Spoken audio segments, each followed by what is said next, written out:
തിരുവനന്തപുരം നഗരത്തിൽ നിന്നും തെക്ക് പടിഞ്ഞാറായി സ്ഥിതി ചെയ്യുന്ന പാറക്കൂട്ടങ്ങൾ നിറഞ്ഞ മനോഹരമായ കടൽ തീരത്തേക്കാണ് ഇന്നത്തെ യാത്ര. അങ്ങ് ദൂരെ ഒരു ഷിപ്പിനെ കാണാം. എല്ലാവർക്കും നമസ്കാരം. പുതിയൊരു വീഡിയോയിലേക്ക് എല്ലാവർക്കും സ്വാഗതം. സാധാരണ കടൽ തീരങ്ങളിൽ കാണാറുള്ളത് പോലെയുള്ള മണൽ തീരങ്ങളല്ല ഇവിടെയുള്ളത്. പകരമോ വലുതും ചെറുതുമായ പാറക്കെട്ടുകളാണ് ഇവിടെയുള്ളത്. ഇത് വിഴിഞ്ഞം കടൽ തീരം. ആ പാറക്കെട്ടുകളിൽ തിരമാലകൾ അടിച്ച് പാൽക്കടൽ പോലെയാണ് ഇവിടെ കാണുന്നത്.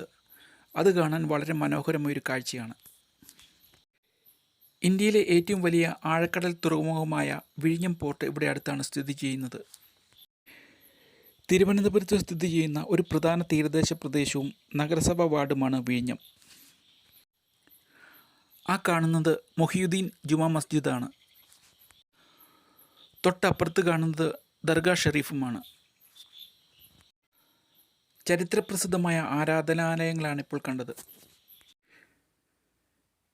ഇതുപോലെയുള്ള പാറക്കൂട്ടങ്ങളാണ് വിഴിഞ്ഞം കടൽ തീരത്ത് മുഴുവനുമുള്ളത്.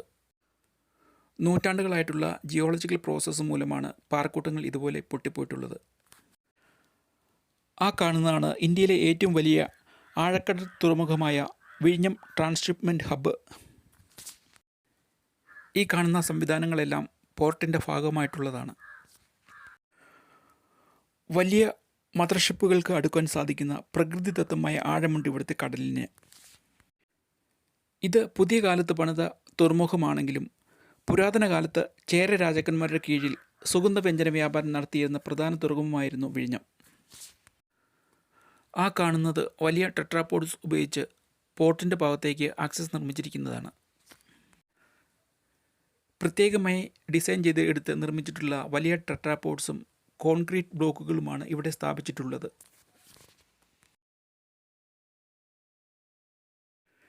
ഇനി പോകുന്നത് വിഴിഞ്ഞം ഫിഷിംഗ് ഹാർബറിലേക്കാണ്. ഇവിടെ നിന്ന് നോക്കുമ്പോൾ രണ്ട് പള്ളികളുടെ ഇടയിലൂടെ റോഡ് പോകുന്നത് കാണാം.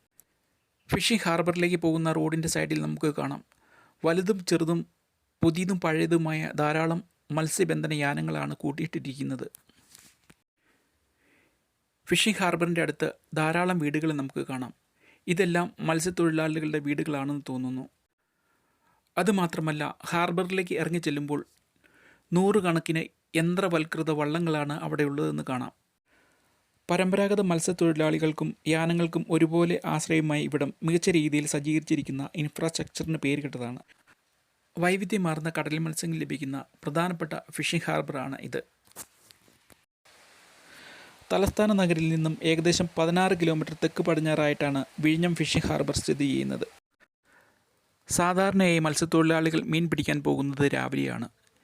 ഇന്നത്തെ മീൻപിടുത്തമെല്ലാം കഴിഞ്ഞ് ഒട്ടുമിക്ക വള്ളങ്ങളും തിരികെ വന്ന് ഇവിടെ കിടക്കുന്നത് കാണാം.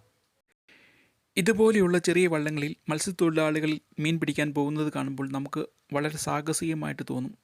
എന്നാൽ അവർക്ക് അവരുടെ ജീവിതമാണ് അത്.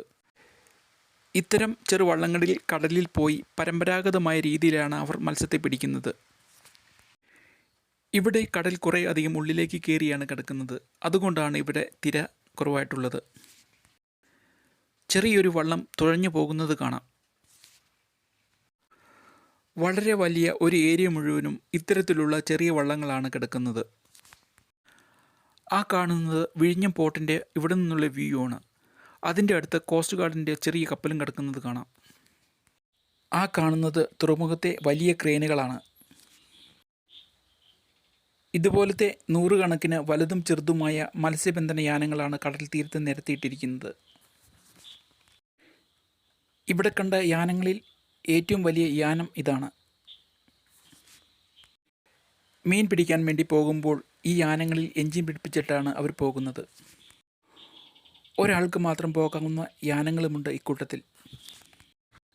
ചില യാനങ്ങളിൽ വലയും ബോക്സുമൊക്കെ കാണാം. ഇപ്പോൾ അവിടെ ഒരു യാനം പോകുന്നത് കാണാം. ആദ്യം അവർ തുഴഞ്ഞാണ് പോകുന്നത്. പിന്നീട് എൻജിൻ്റെ സഹായത്തോടു കൂടി പോകും. പിടിച്ച മത്സ്യത്തെ അപ്പോൾ തന്നെ ലേലം ചെയ്ത് കൊടുക്കുന്നതിന് വേണ്ടി ഇവിടെ മാർക്കറ്റ് ഏരിയയൊക്കെ തയ്യാറാക്കിയിട്ടുണ്ട്. അങ്ങോട്ട് പോയില്ലെന്നേ ഉള്ളൂ. 5-6 പേർക്ക് പോകാവുന്ന മത്സ്യബന്ധന യാനമാണ് അത്. ഇപ്പോൾ എഞ്ചിൻ്റെ സഹായത്തോടു കൂടി ആ യാനം പുറംകടലിലേക്ക് പോകുകയാണ്. കുറേ അധികം സമയം ഫിഷിംഗ് ഹാർബറിൽ ചെലവഴിച്ച് ഈ കാഴ്ചകളെല്ലാം കണ്ടതിന് ശേഷം തിരികെ വന്ന വഴിയിലൂടെ പോകുകയാണ്. അങ്ങ് കാണുന്ന ആ കുന്നിൽ കാണാം ദർഗാ ഷെരീഫും മുഹീദ്ദീൻ ജുമാ മസ്ജിദും. നൂറ്റാണ്ടുകളുടെ പഴക്കമുള്ള മുസ്ലിം ആരാധനാലയങ്ങളാണ് ആ കാണുന്നത്.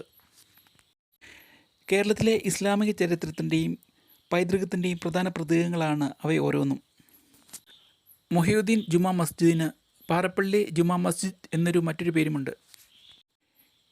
ഇടതുവശത്ത് കാണുന്നതാണ് ദർഗാ ഷെരീഫ്. ഇത് സ്ഥിതി ചെയ്യുന്നത് ഒരു പാറയുടെ മുകളിലാണ്. ഈ റോഡ് നേരെ പോകുന്നത് കടലിൻ്റെ സമീപത്തേക്കാണ്. ഈ കടൽ തീരത്ത് നിന്നുകൊണ്ട് ഈ വൈകുന്നേരം അറബിക്കടലിൻ്റെ മനോഹരമായ സൗന്ദര്യം ആസ്വദിക്കുകയാണ്. തിരകൾ തീരത്തെ കല്ലിലടിച്ച് ഇവിടെ കടൽ വെള്ള നിറത്തിലാണ് കാണുന്നത്. അതുകൊണ്ട് കടലിനെ നമുക്കിവിടെ പാൽക്കടൽ എന്ന് വേണമെങ്കിൽ വിളിക്കാം. അപകട സാധ്യത കൂടുതലുള്ള മേഖലയാണ് ഇവിടം. അതുകൊണ്ട് ആരും കടലിൽ ഇവിടെ ഇറങ്ങാറില്ല. കടലിൽ അങ്ങ് ദൂരെ ആങ്കറിൽ കിടക്കുന്ന ഷിപ്പിനെ ഇപ്പോഴും കാണാം. കടലിൽ കുറച്ച് ദൂരെയായിട്ട് ചെറിയ മത്സ്യബന്ധന യാനങ്ങളെയും കാണാം. ഇവിടെ കടൽക്ഷോഭമുള്ള മേഖല കൂടിയാണ്. കടൽ തീരത്ത് ഇതുപോലെ പാറക്കൂട്ടങ്ങൾ ഉള്ളതുകൊണ്ട് തീരശോഷണം വളരെ കുറവാണ് ഇവിടെ. ഇന്നൊരു മേഘാവൃതമായ ദിവസമായതുകൊണ്ടാണ് ഇവിടെ മൊത്തം ഡാർക്ക് കളറിൽ കാണുന്നത്. റൈറ്റ് സൈഡിൽ അങ്ങ് ദൂരെ കാണുന്ന കുന്നിൽ കാണുന്നതാണ് കോവളത്തുള്ള ലൈറ്റ് ഹൗസ്. ഇപ്പോൾ കടൽ ഇവിടെ വളരെ ശാന്തമാണ്. അങ്ങനെ കുറേ സമയം കടലിൻ്റെയും കടൽ തീരത്തിൻ്റെയും ഭംഗിയെല്ലാം ആസ്വദിച്ചുകൊണ്ട് ഇവിടെ നിൽക്കുകയാണ്. ഇവിടങ്ങളിലൊന്നും തദ്ദേശീയരായ ആളുകളെയൊന്നും കാണാനില്ല. എല്ലാവരും അവരവരുടെ തിരക്കിലാണെന്ന് തോന്നുന്നു.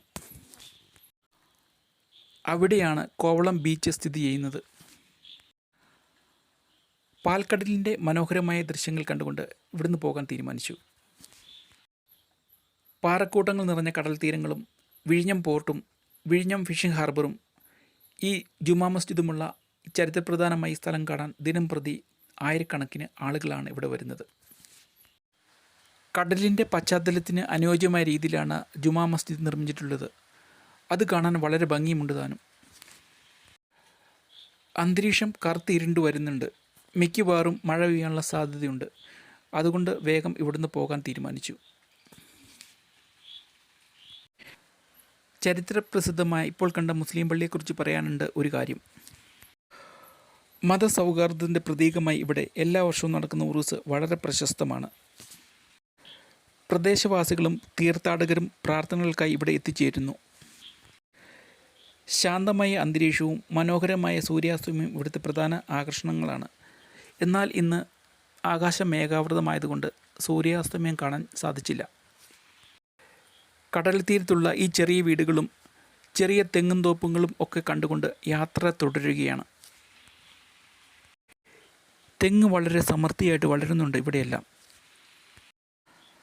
ആ കാണുന്ന മതിൽക്കെട്ടിനുള്ളിൽ കാണുന്നതാണ് ട്രിവാൻഡ്രം ഇൻ്റർനാഷണൽ എയർപോർട്ട്. എയർപോർട്ടിൻ്റെ സമീപത്തുകൂടെ പോകുന്നത് പ്രശസ്തമായ ശംഖുമുഖം ബീച്ച് കാണുന്നതിന് വേണ്ടിയിട്ടാണ്.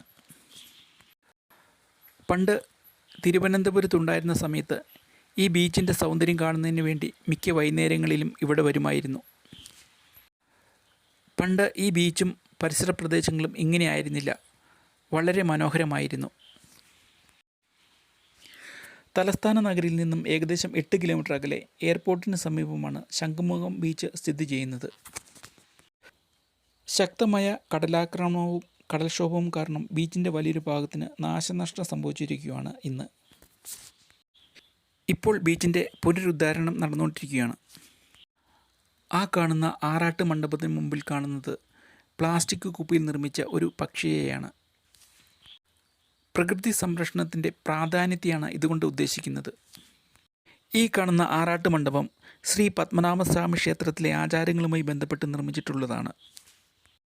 പല സിനിമകളിലും നമ്മൾ കണ്ടിട്ടുള്ളതാണ് ശംഖുമുഖം ബീച്ചിലുള്ള ഈ ആറാട്ട് മണ്ഡപം. ഇതുപോലെയുള്ളൊരു മണ്ഡപവും കന്യാകുമാരിയിൽ നമ്മൾ കണ്ടതാണ്. അത് 16 കാൽ കൽ മണ്ഡപമാണ്. പണ്ട് ഈ കുന്ന് ലോണൊക്കെ വിരിച്ച് വളരെ മനോഹരമായിരുന്നു. ഈ ബീച്ചിൻ്റെ മറ്റൊരു പ്രത്യേകത, ബീച്ചിന് സമീപമുള്ള പഴയൊരു കോഫി ഹൗസും വഴിയോര കച്ചവടക്കാർ നൽകുന്ന വ്യത്യസ്ത രുചി വിഭവങ്ങളുമായിരുന്നു. ഇനി കാണാൻ പോകുന്നത് പ്രശസ്തമായ ആ ശില്പമാണ്. പ്രശസ്ത ശില്പിയായ കാനായി കുഞ്ഞിരാമൻ നിർമ്മിച്ച 35 അടി മീറ്ററിലധികം നീളമുള്ള ഭീമാകാരമായ മത്സ്യകന്യകയുടെ ശില്പമാണ്. അതാണ് ഈ കാണുന്നത്.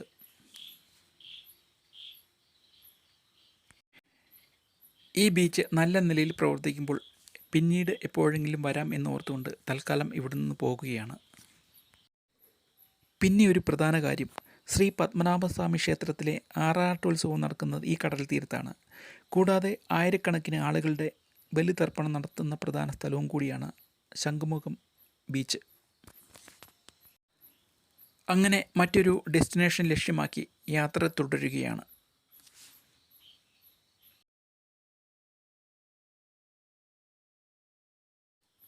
Thank you for watching.